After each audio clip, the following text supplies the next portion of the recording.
Welcome to FLYOVER Conservative Podcast with David and Stacy Whited, where we break down current events and examine culture through the lens of conservative Christian values. Well, FLYOVER family, we love talking about things on this show that are inspiring and fun and, this moving the needle and things happening. And sometimes you got to talk about stuff that's like, okay, kind of a family meeting. This is going on in the world. Yeah. And, man, we need to address this. We need a language so that when you're in a conversation, you have something come up. I didn't expect this with a family member, somebody, in church, somebody in a prayer group has something like that you even have a context for it, because the world has moved in such a dramatic way that there's things happening that I know for us, even preparing for today's show, we didn't have a language for some of the things that are going on in the world, or even realizing, wow, is that actually happening? It's happening at that scale. I didn't know that. Learn new terms and words. And it's like, okay, we need to be aware of these things. We need a way to be able to even have a language to even pray about it and take things to God. And today's guest is going to help us do exactly that. She's become a friend of us and a friend of our show. She speaks publicly about informed consent in medicine and educates others about what she believes are the harms of gender ideology and the confusion that it creates specifically for children, and this idea of informed consent. Have we gotten over our skis a little bit on what we can do medically and what we should do? Yep. These are all, pretty tough issues. She's a urologist and a pelvic reconstructive surgeon, published researcher, entrepreneur. She's a founder of 360 Pelvic Health Institute. Dr. Melanie Kreitz-Bachert. Yay! Welcome. Thank you. Thank you for the opportunity. So glad you're back on the show. We're really inspired by what you're doing, and what you are doing is changing people's lives. And so we're looking forward to this episode with you, talking about what's going on in the world, but the difference that we can make. I think that's really important, because it's not hopeless and it's not overwhelming. So you're working on a film, you're doing interviews, you're doing research, you're doing a lot of things. You do a lot of work with Dr. Simone Gold and the top people that everybody watching today respects and knows. We've seen you on a lot of Christian programs and things, but fill our listeners in just briefly on kind of the pathway, because I think when people hear that, God really opened doors and closed doors and guided you to a place you probably wouldn't have chosen on your own, on day one with your high school guidance counselor, but he's also prepared you to be who you are in this space today in a really unique way. Yeah, so thank you for the opportunity. Yeah, I had private practice for almost 15 years in Portland, Oregon, and I just knew there was something more that I needed to be doing. And when I joined the freedom fight, I had grown stagnant in that, and God had just laid upon my heart that there was something more that I needed to be doing, and I just didn't quite know what it was. And then I started doing some interviews regarding transgender ideology, and the light bulb went on that this was exactly what I was supposed to be doing, especially with my area of expertise, because there aren't any other pelvic reconstructive surgeons that I'm aware of that speak out against this and speak out against the lack of informed consent and these harms as it pertains to children. There are a lot of people speaking, but individuals, specifically with my credentials, I will say, because I can reconstruct the entire human pelvis. That's what I was trained to do. So that I have a little bit of a unique perspective. And just like endocrinologists, they can speak very expertly, regarding hormone manipulation and the nuances of that, which I can to an extent, because as a urologist, I prescribe hormones and that sort of thing. So I know very well what the implications of hormones are. But specifically as it pertains to surgery, my expertise comes into play, because these children are signing up for things that they can't possibly consent to. Their brains are not developed by this time. They can't consent to the ramifications that they will experience as a result of what they're actually doing and the dangers that go along with that in the long term. Can you talk about at what age are they starting to transition kids, and And what does that look like for a child? If let's say a child starts down this process of hormones and all of that, is it something eventually, if they change their mind, they can go off of? Is it something they're going to always be on? What does that look like? And at what age are these kids making decisions? I have heard stories actually of parents transitioning their children as early as the age of 2 and 3. And then they are, yeah, and they will say that, well, my child told me that they wanted to be a boy. Of course they did, because, the toy of the day is G.I. Joe that they're playing with their older brother and sister, and tomorrow it's going to be Barbies. Next week it's going to be dinosaurs. So, yes, they're starting them very, very young. And when you start a child on puberty blockers, to basically halt the natural process of puberty until you get them to the point where they are supposed to start puberty, and then instead of allowing them to go through natural puberty, but then putting them on cross-sex hormones, which are the opposite of what God intended, you are doing some very permanent damage. And puberty blockers are only used in a very small population of children who go through a condition called precocious puberty. And puberty blockers are only designed to be used to allow the body to catch up to what the hormones will then influence.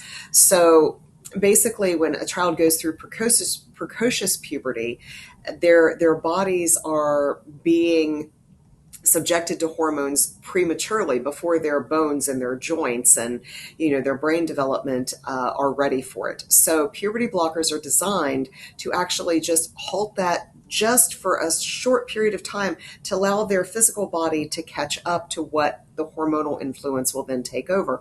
But when you completely block that, and then you don't even allow puberty to happen, and you put them into the throes of the influence of cross-sex hormones, then you're in a stage right there where there's no coming back from that. And we see detransitioners such as Johnny Skinner, who's been very vocal about being placed on puberty blockers, when in fact he was a gay male.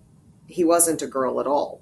But he was subjected to these hormones, and now there's no going back. And he's been very vocal about the fact that, sexual stimulation, sexual pleasure, medical issues are now a regular part of his life that he has to deal with, and was not ready even as a teenager to deal with the ramifications and side effects of all of this later on. So once you are on hormones, you will be on hormones for the rest of your life at the very least. And that's not counting if you undergo surgical intervention.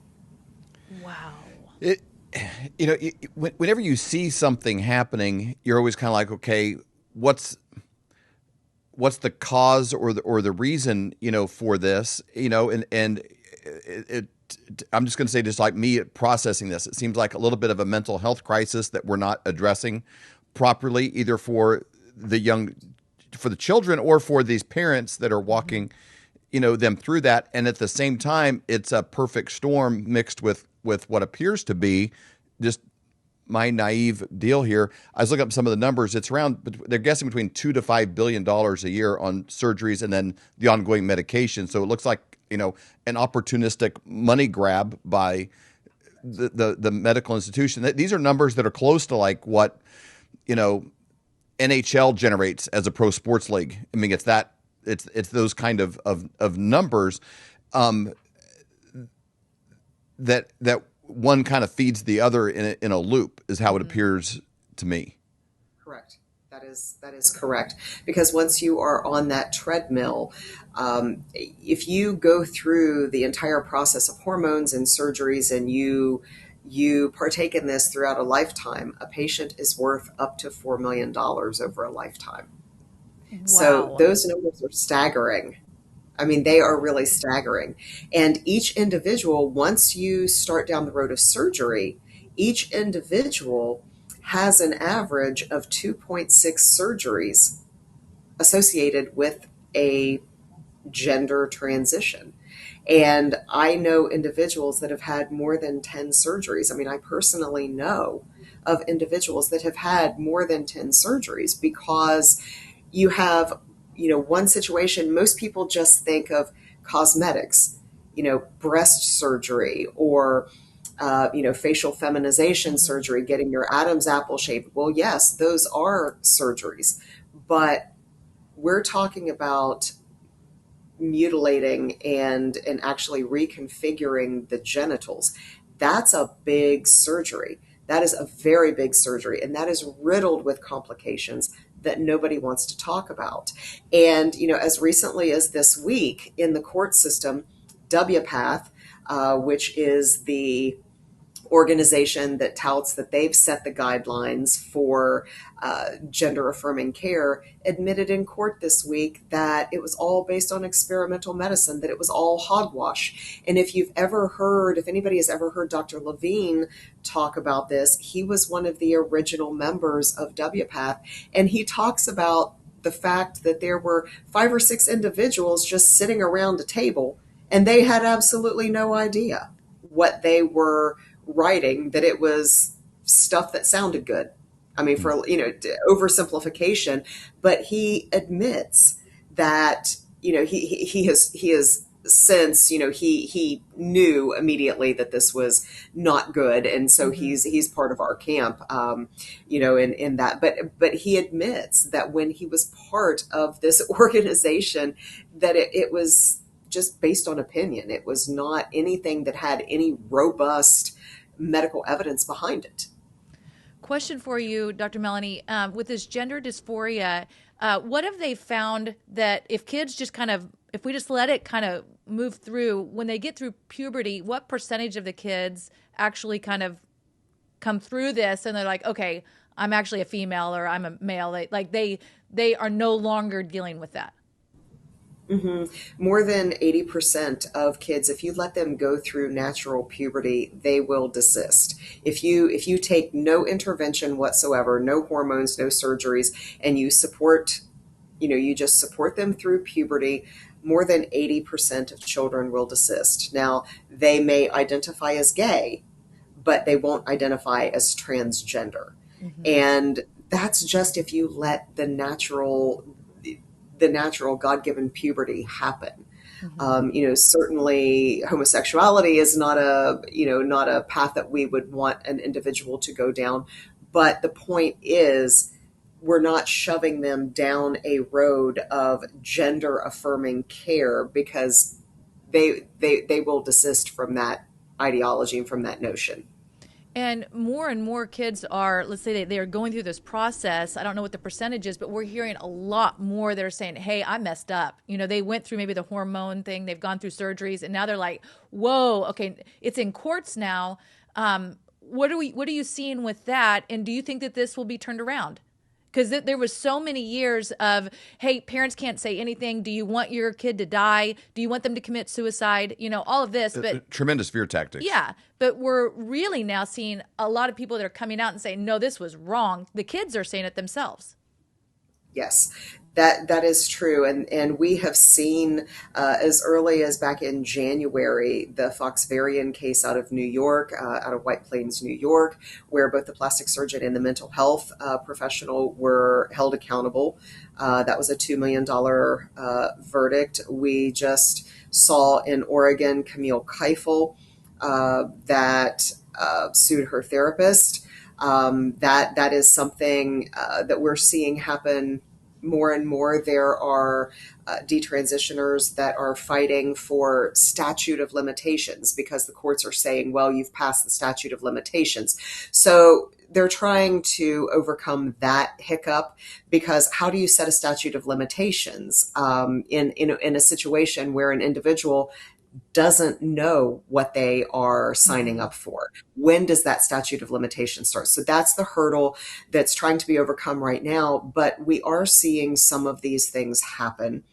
What I have been trying to do is address the elephant in the room about Texas Children's Hospital and Cleveland Clinic, and I believe now Connecticut, that has followed suit with setting up these detransition clinics. So that's great in theory.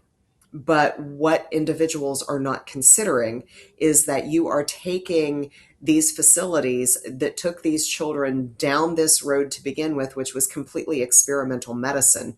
And there are those of us that know how to treat these individuals, and endocrinologists and other providers that have formed an organization called Resilience Health Network to try to get care for detransitioners. The problem is Texas Children's Hospital and Cleveland Clinic are not knocking down our doors saying, hey, will you come and work at our facility and help guide us with our detransition clinics? What they're doing is they are keeping the same staff who took these individuals down this experimental road to begin with. These are the individuals and the individual providers that have drunk the Kool-Aid and they believe that what they've done is right. They don't want to take these individuals back, nor do they have the expertise to take these individuals back down another further experimental path of trying to get them some semblance of normalcy. So you're actually putting the patient at harm by saying go and get care at a place that harmed you to begin with and doesn't know how to unharm you, so to speak. Nor do these practitioners want to do this. So, it's great in theory. It just hasn't been thought through well enough, in my opinion. And I say that, in my opinion, because I've not seen hard evidence of it. I've looked through the curricula, who's going to be the medical director of these detransition clinics. Yeah. Is it going to be someone who's experienced, or is it going to be somebody that they pulled out of thin air that speaks loudly on it, but doesn't really know? Or is it going to be some arbitrary bureaucrat, administrator that has never been, in the field? So these are some of the issues that we're seeing. I think that we are going to see a turnaround in this. But the big thing right now is we have to stop it in the school systems with this social emotional learning and capturing these children and profiling them with this social emotional learning. And that is a whole nother can of worms that feeds right into this, that has been in place for a number of years. To push this ideology and profile children to capture children. Yeah, while it does seem to be kind of a trendy thing, almost a badge of honor among, like, let's say, liberal women specifically, is where you see it in comments and things. But it seems to be multi-pronged as far as planting the seed. Because this isn't, while there might have been issues going through puberty in the past and thinking, with some confusion, it wasn't megaphoned by the school system and then by cartoons and, hit from several directions to where, if I'm thinking of buying a product or changing toothpaste or something, it's like a friend might mention it. I'm like, okay, it's there. Then you see a commercial. You're like, oh, that's somebody else mentioned that. And then you see like a Facebook ad or something. You're like, oh, I probably should get this. Like when you get something from 4 or 5 directions, it's a marketing principle that pushes you over the edge. And that seems to be the methodology on influencing the children of America as well, on both wanting to do it and also by those who aren't doing it, but applauding those that are. Correct. And there is a whole investigation being going on that has been going on by one of our teammates with Remnant Films and with Image Unshaken. Her name is Marcia Metzger, and she has uncovered a major scandal in Putnam and Nassau counties in Florida with social emotional learning and the school systems not allowing the parental access to the school curricula. And what is happening is these children are going through these modules, which are actually designed to profile these children and base this learning on ideological principles rather than fact. And what they are doing is firewalling. When parents ask for access, they say, well, we don't have the licensure. They're having third parties hold the licensure for this, and then they will let the licensure expire so that nobody has access to it. And they say, well, we're not using that anymore because the license has expired. And it's a whole ordeal with called one of the curricula is called Ripple Effect, and was written and developed by Alice Ray. And look into it. It's going on. And so I've been on actually 2 meetings this week regarding this, because she is trying to expose this. She has parentsonthelevel.com, and you can go to our website, imageunshaken.com, and you can also find the link to her work. But it is a whole nefariously intended curricula to indoctrinate children, and they are being profiled for who is the most vulnerable, to push this ideological curricula onto, to influence these children. It's nothing new under the sun. We saw this profiling happen, in the 30s when Jews and other targeted populations were being targeted with the punch card technology. This is just a more advanced profiling technique, except now they're profiling our children, the most vulnerable. Yep. You're exactly right. It seems crazy. It's like a child couldn't just go into a tattoo parlor and get a tattoo. No. Right. Or something alcohol. Yeah. They couldn't go get alcohol or cigarettes. And those are, nothing compared to what we're looking at here. Colton was just on your website, imageunshaken.com. Let's talk about what you created there and what you have coming in the future, because again, it's just helping people. Our slogan here is wake up, speak up, and show up, helping people to maybe wake up to what's going on, but also giving them the courage to speak up and show up. So talk about what you're doing at imageunshaken.com. Yeah, thank you. So Image Unshaken is a website that we have developed in partner with our production company, Remnant Films, to provide resources for families, civic leaders, churches to go and find evidence and factually based information regarding gender ideology and what's happening with our children. Again, parentsonthelevel.com is featured there, and you can find links there. But we want to provide resources to the community, to civic organizations, to the church, because if this is not in your congregation at this point, you are either lucky or you don't know about it, because it will come to a congregation. It affects everyone. Gender ideology is something that I liken now to cancer. You either are affected by it, you have a friend that's affected by it, or a family member that's affected by it. It has so permeated our society. And so what we're doing, we are filming a documentary, which is going to be a docuseries that basically follows and tracks gender ideology from the garden throughout time to where we have progressed to this point, and where we are going to go if we don't right this ship. And so we're partnered up with Watchman Action for 501c3 for donations, because what we are doing is we are taking all of the information and all of the experts that we've interviewed, and we are going to set up and we are in the process of developing now a curricula to go and teach, to do weekend conferences for, community, civic organizations, churches, grandparents, parents, to give them the resources to say, here you go. Here are the resources that you need to help combat your school boards, to help draft legislation.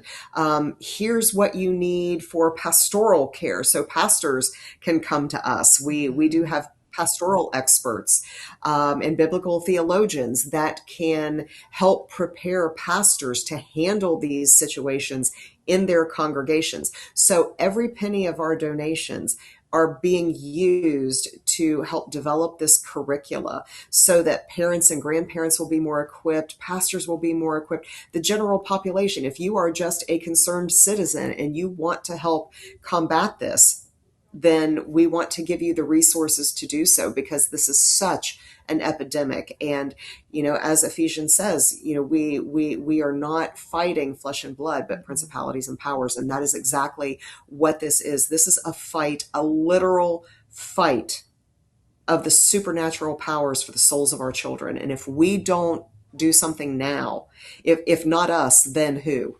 If not now, then when? Because children are our next generation. They are our future. And if we don't protect them, then we're hosed, frankly. We have no hope, and the idea is to turn the masses. I mean, we know how the book ends, but the idea is to take as many with us as we can, and to to turn as many hearts to Jesus as possible. And whenever I give my lectures, I always close them by saying, we don't stop until the pronouns that they use are chosen and redeemed.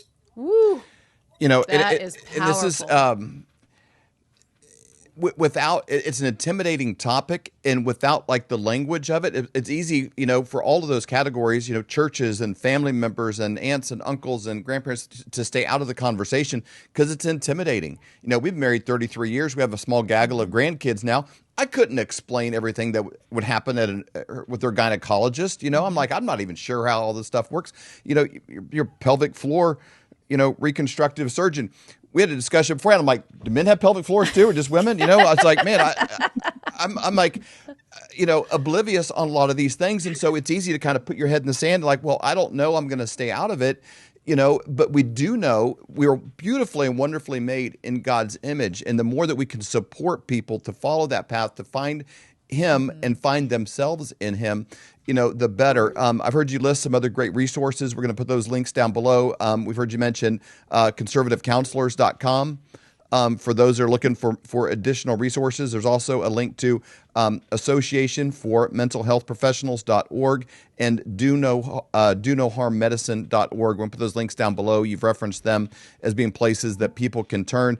And I'm thankful for the work you're doing on the documentary, because a picture's worth 1,000 words, a film is worth millions, and on something that's too difficult for you to explain, when you have a documentary, you can say, hey, let's watch this together, or take a look at this. You can point people towards a resource that can do that heavy lifting for you. And before we let you go, Melanie, I'm just, as I'm looking through, like, even your bio, I mean, you were a 3-time Portland monthly top doctor. I mean, you're at the top. You're top of your game. Best of the best. The best of the best. Why would you do what you're doing right now? I mean, really, why are you doing this? Well, I will tell you that those accolades stopped immediately as soon as I started doing this. I'm sure. And I did this because I was called to do it. I had been praying that that God would reveal to me what it was I was supposed to be doing. And it was revealed to me. So you can't have that information and God call you to do it and then not do it, because God always gets His way. That's just the way it is. And, when you reach a point where you say, God, here I am, use me, boy, He means it. I mean, just like, we would always laugh when I was a child and say, yes, don't pray for patience. Don't pray for patience, especially if you're an impatient person, because God will give it to you. And that's exactly what happened in this situation. And I will tell you, I am more fulfilled in having as heavy a topic as this is, and as big of a battle as this is. I am more fulfilled now and having more fun in my life doing exactly what God wants me to do and being in the center of His will than I ever was in and that's not saying that my practice wasn't fulfilling. It certainly was. It was for that season. But I look back now and I see that season was to prepare me for now, to give me all of that experience to get me to this point. Well, we are thankful Yes. for what you are doing. So thank you again for your time. FLYOVER family, go to imageunshaken.com, imageunshaken.com. Go there, share this with other people, donate, be a part of getting this information out there and offering hope to other families. So thanks again for your time, Dr. Melanie. We really appreciate it. If you had a time machine and you could go back to, say, 1930 and you had 1 ounce of gold or a $20 bill, both of those would buy you a complete men's suit, brand new, the shirt, the tie, the belt. Either one would buy you the whole thing. If you had a time machine and then you brought both of those resources into today, the 1 ounce of gold could still buy you a full suit at pretty much any men's store in America. The $20 bill, why, it probably only gets you a handkerchief or a pair of socks. How do you get the gold and silver? Well, it's very simple. We have a friend that we've known for over 25 years. In fact, his dad was a mentor of ours, and his name is Dr. Kirk Elliott. And the way that you connect with him is you go to flyovergold.com. It's a website that we set up to make it very simple. All you do is go there, fill out your information, and someone from Dr. Kirk's team will get a hold of you to answer all of your questions. Whatever you have, they can help you out. Or you can simply call 720-605-3900. Again, 720-605-3900 to set up that free consultation. Do it today. You will be so glad that you did. All right, FLYOVER family. My name is Avery Whited. I'm the daughter of David and Stacy. I'm just moving in, so I had to get an order for my pillow and get the things that I needed. So let's look inside. I got some My Pillow towels, kitchen towels. I got some of their Giza sheets. Now, I've never actually been able to use them, but I've heard amazing things from my parents about them. And last but not least, something for Charlie. Hey, dog bed. All right, Charlie, let's go put this in the dryer and fluff it up for you. Come on, buddy.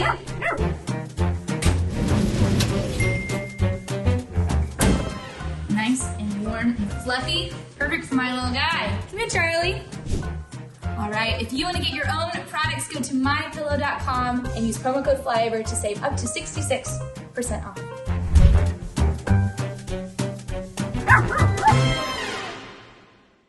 I'm Linda Bamber Olson, the inventor of the Wave Watch, the world's first frequency therapy watch.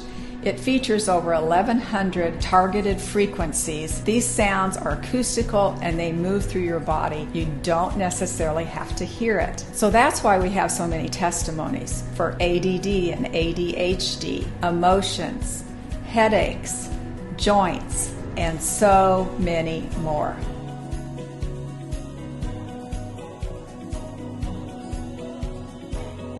I'm always excited by people that are on a path doing something and they worked hard to get there and then are also mobile. Like God speaks to them and it's like, hey, maybe I can use these skills over here. We've seen a lot of that over the last 4 or 5 years. We've seen people like Clay Clark have, a business career, never talk about religion or politics. Start doing events, going in a direction. It's like, hey, God's called me to do this now. I never thought this was going to happen. And I love that. I love that kind of flexibility, this like Moses story. And there's so many people, like, hey, what does God have for you next? Maybe what God's had for you up till now wasn't the thing. Maybe that was the thing preparing you for the thing. Today's guest has that down to a T. She's a doctor of pharmacy, founder and president of BHR Skincare, over 35 years experience in healthcare. 2026. It's a big year for her. It's been a big year. Yeah. A big year. She was honored with 2026 Influential Woman of the Year plaque, and also in June of this year, acknowledged as the Pinnacle Professional Member of Inner Circle of Excellence. Tops in her field, and I think you're going to be quite impressed with Dr. Susan Blyskell. Yay! Welcome. Thank you. Thank you so much for having me. It's such a pleasure meeting you both.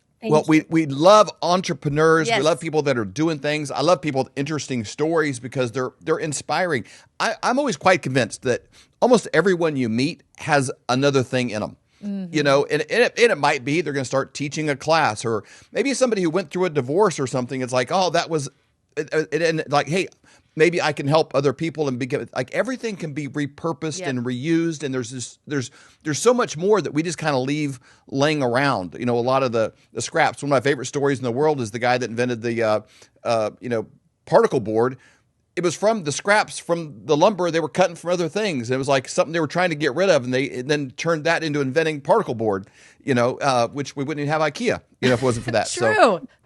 So, but those are kind of repurposing stories, and I love when God does that in people's lives. And so let's kind of catch people up on your story just a little bit as a doctor of pharmacy, and you're on this path, and you're kind of in the big pharma world and in pharmacy. How in the world did you get repurposed to be synonymous with the words like natural and healing and this other direction?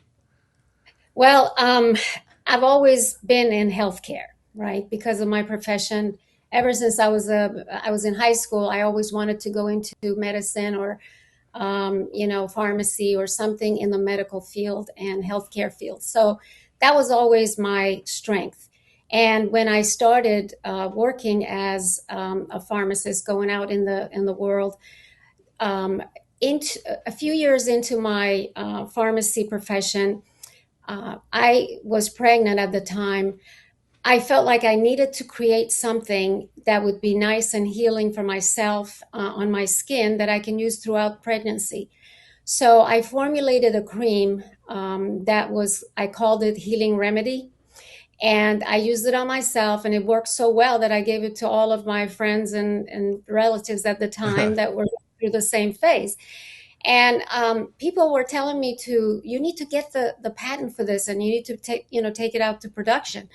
And I just didn't think anything of it. But when I heard that sentence, you need to get the patent and take it out, sell it in the market, I suddenly had a vision, and I saw my cream in a jar on a huge warehouse on shelves. And when I saw that, I still didn't think anything of it. But a few years later, I decided to pursue it and see what I can how it was going to evolve. And so I got the patent for the product. And I was able to find a manufacturer that I signed a contract with. And here we are. Now I have 24 products in my skincare line. So that's how it all started. Because it was called Healing Remedy, when I looked for a name for my company, the Blessed Healing Remedy came because I literally, myself and my prayer partners, prayed over every single product that I formulated and put it out in my website. Every single product. And for that reason, I called it Blessed Healing Remedy. So that became the name of my company, and BHR stands for Blessed Healing Remedy. Wow. I love that. Okay, so in looking at your products, and David was talking about it earlier, being a pharmacist, but coming up with a natural product, how did those two things go together? Because again, typically you don't look at a pharmacist as going to the natural direction. It's funny you say that, because as a pharmacist, I dispense so many meds to people, but yet I don't want to take it myself. Yes. And I hear that a lot from pharmacists. We know a pharmacist really well. He won't even take ibuprofen. No. Doesn't take anything. Yeah. I try to take as little as possible, unless I'm really dying with pain of some sort, then I may take an ibuprofen. But typically, I don't like to do that. I like to just eat very healthy and use healthy products on myself and my skin, take care of my skin, throughout my life, and to do my best to keep what God gave me. And I think that this whole thing with my company, this is God's company, and He's using me to, bring out His vision that He put in me, His mission that He put in my heart, and bring it out and to help as many people as I can out there in the world. I love it. We had an issue maybe 10, 12 years ago with Stacy. She was having some health challenges, and it was like, well, what's kind of going on with this? Couldn't find out that the first thing they had her do is eliminate anything with like scents and chemicals and things on it. And she felt like she was using very high-end, good quality products in a lot of these areas. And even things, you can have something packaged and it can have like a green label on it or something, and it looks really good. But then when you start looking at ingredients, it's like, man, there's like 12 ingredients you can't pronounce, on there. And we were amazed at how many things on it. It kind of sent us down this path of, even when people joke like, new car smell or something, it's like, well, yeah, that's glue. That's not good. That new car smell is chemicals in the carpet, that has like, there's so many scents and things that are in mattresses and clothing and that are unnatural. Lotions. Yeah. Lotions. And, throughout our history, sunscreens and so many things that are just full of toxins, and our world's full of it. And so I think, God probably put this idea in your mind at the right time, because so many people are not just wanting that, but they're needing it because they're polluting themselves on a daily basis, rubbing things directly on their skin that are causing problems. Absolutely. And for that reason, my products are natural, very organic, botanical, herbal, non-GMO, no synthetic fragrances, no toxic chemicals, and no animal testing. So I want to keep it nice and fresh and healthy for anyone, including my SPF that I have for sunlight. There's a product that I have is mineral tinted SPF. It's SPF 30, and it's a very natural SPF for your skin, and it doesn't have anything harsh chemicals or anything in it, because over-the-counter items, especially the SPF items, they have carcinogens in them. So you have to be very careful of what you put on your skin. Your pores can grab whatever you put on, and so it's important to put nice and healthy products. So let me ask you a question. This wasn't a road that you were initially thinking you were going to go down, but what is probably the most challenging part of owning a small business? Well, with any small business, when you first start, you have to gain the trust of people. You have to be able to, they need to trust you. They need to see your vision and understand what you're trying to do, what you're trying to bring out. So I think that the core values are very important when we start our company, especially the people we hire, the people that are around us. They need to be able to have the same vision as you, the same core values as you, to be able to support you, and also have respect for you and your vision, and want to do the work for you. So same thing with customers. I have to make sure that they believe in me, they believe in my products. So I'll do whatever I can to explain and to bring it out, whether it's on social medias or podcasts or interview, anywhere that I am, even on television. I try to put the positive words out so people can trust my products to give it a try. And then as a woman, how, you were balancing, because you were saying you were pregnant when you initially came out with the lotion. So you have a family. How did you balance being an entrepreneur and a mom and a wife? And what did that look like as a woman owning a business? And still taking care of your own skin. I know. Yeah, well, it took me a few years before I actually did that. So I spent most of my focus on my family and my career at the time. And then later I decided to go back and pursue this. So it wasn't immediate, after formulating the first product. So a few years went by until I was able to actually physically do that and have the time to do that. So it took me a little while.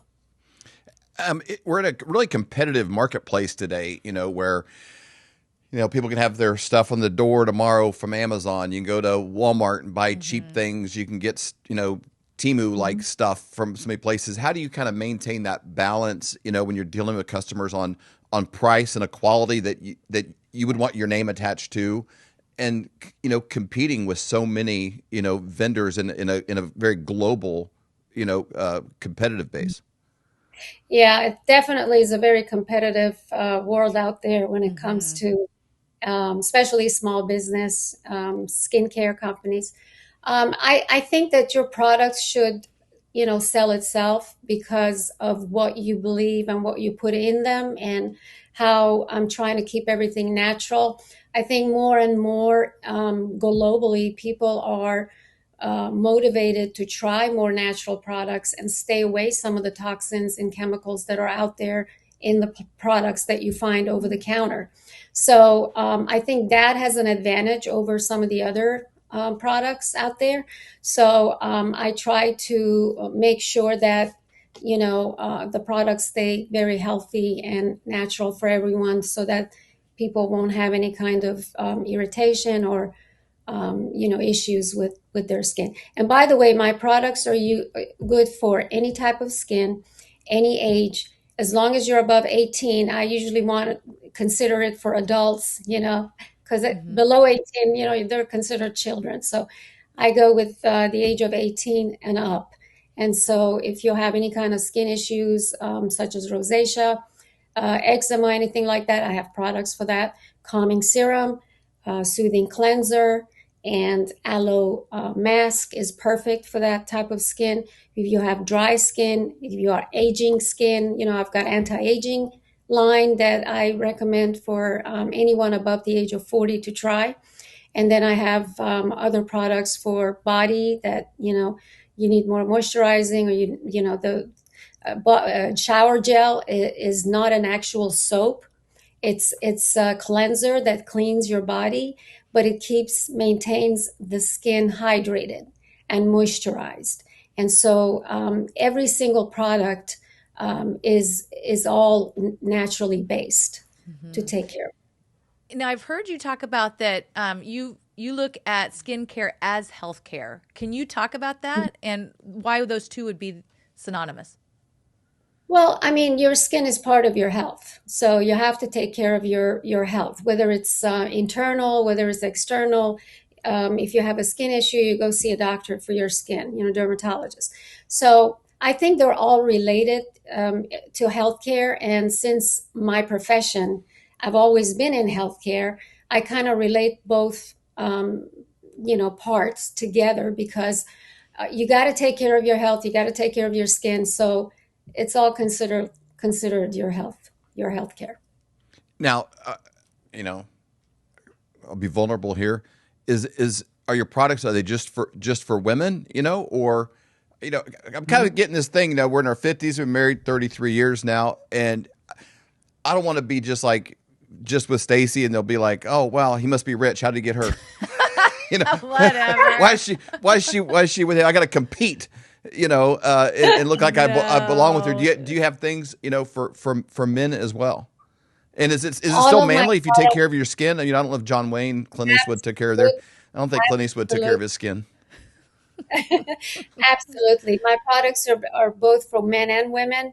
I have men that actually use my cleansing products for shaving. I have women that use the cleansing products for shaving the legs. And men use toners, they use moisturizers, they use body cream. So it's for men and women. It's not just categorized for one group. I can never tell my older brothers for sure. I'm the youngest of 6. I can never tell them. They would definitely tease you. They'd be like, "Oh yeah, hey, did you borrow those from your sister or what?" They give me a hard time. So, but I think men are probably just as vain as women when it comes to all this stuff. I would assume as well. Everybody wants to look good. Yes, men are using the product just not as much as women, but they are using the products for their skin, and I highly recommend it. And these are married men, by the way. So there you go. That's good. Feel free to try the products. Okay, try some. Tell no one. So, question for you, Dr. Susan. You had mentioned earlier that the line is really for, you've kind of advertised it for 18 and older, was what I was hearing. If there's nothing that's bad in it and teenagers should be washing their skin, why do you not really talk to maybe a 16-year-old or 15-year-old or a 14-year-old that's wearing makeup? Why would you not have them? I actually have teenagers that are using my products. The reason I don't advertise out there for teenagers, because I feel like under 18, they're children and their parents need to know what they're putting on their face. However, most teenagers probably grab the worst products out there on the market, out of the drugstore or wherever they go to find the products, and they put it on their skin. I think it's very important that from a very young age, they are educated on the products that they use on their skin as they get older, so that they can carry it over into their adulthood. So I do have teenagers that are using my product. I just didn't want to say it out, because a lot of times commercial and, I want to make sure that no parents get mad at me for prescribing something for their kids. You know what I mean? When it comes to your inner pharmacist coming out there. There you go. But yes, anyone can use it. And my own niece actually uses it, and she's 16. So, Okay. yeah. What would you say is the biggest thing when you're talking to mature clients, let's say people that are 50, 60, 70, that like, oh, if they would have known this earlier, if they would have began this in their 20s, 30s, 40s, what are some of the biggest things? Is it sun exposure? Is it chemicals? Is it like, what are the biggest, like, Hydration? things that people can do early as possible to protect their skin as long as possible? Yes, number one thing that really affects skin texture and stability is sun exposure. I live by the beach here in Myrtle Beach, and people go to the beach all the time during the summer, and they just sit there in the sun all day long. And what it does is that it gives you premature wrinkles on your face, your neck, your décolleté area, your body. And it's very important to use proper SPF, and I recommend natural, put on and keep your skin protected against that, and try to minimize the length of time that you're out there in the sun. Your body only needs 20 minutes a day. So if you lay out there for hours, I mean, you're only hurting your skin, and you're creating a lot of premature wrinkles all over your face and neck and body. So I definitely recommend to take care of your skin so you can carry it out as you get older. And because of all the sun exposure, women end up having a lot of brown spots as they get older. Mm-hmm. And those dark spots will stay on your skin for a very long time. And unless you have, you use lasers or something that's more serious procedure on your skin, they just stay there for life. Keep it hydrated, drink a lot of water, use exfoliant, and also use products that give you the hyaluronic acid. They give you peptides, ceramides, which all of my products carry that in my moisturizer, my serum, vitamins, minerals, all the good ingredients that your skin needs. So. We do at least one business show a week. We like to celebrate entrepreneurs because I really feel like that's one of the greatest things about America is, your ability to like, hey, I'm working at this place, but maybe I'll become so good they can't afford me anymore and I'll start my own, whatever, the business is, building decks or, installing pools or like, I love when people start, businesses and hustle and do them. So that's an exciting, component of this, and loved having you on and celebrate that piece of it as well. And I thank you for your time, but you're also willing to give a discount to our listeners to try your products. If people were going to try one product, they're like, all right, my feet look crazy, I got stretch marks on my toes or something or whatever, would you say that was your first product? Is that the best thing? Like if people are going to try one thing and say, hey, see what this is about, is that original cream? My body cream, I highly recommend my body cream. It comes in an 8-ounce jar, and that's the original formula that I made, and I'm still using it to this day, every single day on my skin. And that has, honestly, that has maintained my skin the way I want it to look. And so I highly recommend my body cream, number one. But then I also have wonderful serums and moisturizer for face and neck. For women, that's very important to make sure that you nourish your skin with the proper treatment and vitamins, minerals, ceramides, peptides, hyaluronic acid, and all this stuff, all the good stuff in the products. And as well as my eye cream. I only have one eye cream, and I recommend that to everybody because there's only 2 eye creams in this world that I've loved, and this is one of them. And mine is one of them. And it doesn't irritate your eye, because a lot of the eye creams out there, they irritate eyes after a while, and mine doesn't, and it works beautifully. So I highly recommend it. Man, so FLYOVER family, you can go to bhrskincare.com, bhrskincare.com. And thank you again for the discount when they use the promo code FLYOVER. Get 20% off. That is very generous and very kind of you to do that. And we really appreciate your time, Dr. Susan. Thank you so much. Everyone is talking about this. The one thing that's very important part of my portfolio all these years is gold. As gold hit all-time highs already this year. And get a free info kit on gold today. It's called silver. Gold coin. And though we are thrilled that everyone is talking about investing in precious metals, a lot of these 1-800 numbers will make you feel like just another transaction. That's why it's crucial to work with a person, not a faceless institution, when it comes to your finances. You deserve to be treated like family, not just another number. Dr. Kirk Elliott, whom we've known for over 25 years, he doesn't just sell gold and silver. He offers trust, care, and a personal touch that an impersonal institution could never match. So when it comes to securing your financial future, don't just call a company, call a person. Call Dr. Kirk Elliott at 720-605-3900 or visit flyovergold.com to learn more. At Sentry H2O, our under-sink water filter with remineralization, the Sentry Wellness System is engineered to exceed wellness expectations in 2025. It removes a broad spectrum of harmful toxins, including ammonia, lead, fluoride, PFAs, PFOs, and more. It enriches water with essential nutrients like calcium, magnesium, and raises pH for natural alkalinity. With zero waste operation, no water is lost during filtration, unlike traditional reverse osmosis. It is a simple 15-minute DIY installation, no plumber required. The Sentry Wellness System stands out by blending German water technology with American engineering, designed to deliver great-tasting, health-boosting water efficiently and affordably.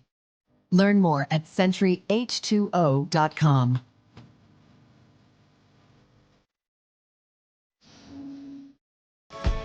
Would you drink this? Looks disgusting, right? What if I told you this muddy mess could turn into crystal clear drinking water in seconds? This is Sentry H2O, the filter that makes dirty, dangerous water 100% safe to drink. Camping, hiking, survival, or just peace of mind? This little beast has your back.